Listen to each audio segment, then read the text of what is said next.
Ito paminta. Mintang powder. Bye. 20. Bye sa mga ano. Yan, model na. Model ka ng kondom. Ang Ano na yun sa kulbay, ano, mundo? ang kulbay, Akin, ano, yung sobrang lagi na lang nananamlay. Kapag tinamad Ano ba magtrabaho, ako nakaganto? sasabihin palagi masakit ang ulo. Noon palagi niyang dahilan, masakit ang ngipin Ang niya. kulbay. Kaya ang ginawa, pinabunot lahat ng kapatid niya. Ngayon wala na siyang dahilan para sa trabaho ay lumiban. Pero bakit bigla na lang may bagong sakit ang lumabas pa? Sakit sa tiyan naman ang sabi niya. Sa tuwing di siya pumapasok, yun ang sasabihin niya. Masakit ang tiyan niya, masakit ang tiyan. Bagong sakit, bagong dahilan niya.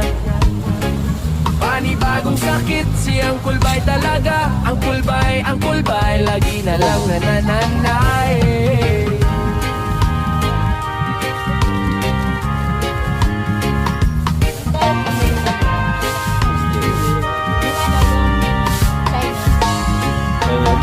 Hindi papasok sa trabaho, Hello po. sasabihin Ang Chinese masakit food po, bro. ang ulo.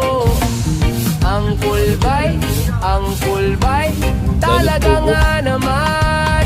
Ngayon naman alam nyo ba, merong latest sa kanya. Di siya pumasok ang sabi, may rayuma daw siya. Bagong sakit, bagong dahilan niya. Ang kulbay talaga. Ang kulbay, mga dahilan di siya Nahuli pa ba nauubusan. yun, ha? At eto pa ang Ilan isa ba? na sobrang kakatawa. 12. Magpapaalam na magdi-day off siya. Ang sabi niya Nahuli na ba ito, paghahanda Dion? raw para bukas. Uli? May lakas Ilan? pero pagpasok niya mas lalo Meron pa dito, siya meron dyan? nang hihina. Ang kulbay, Meron.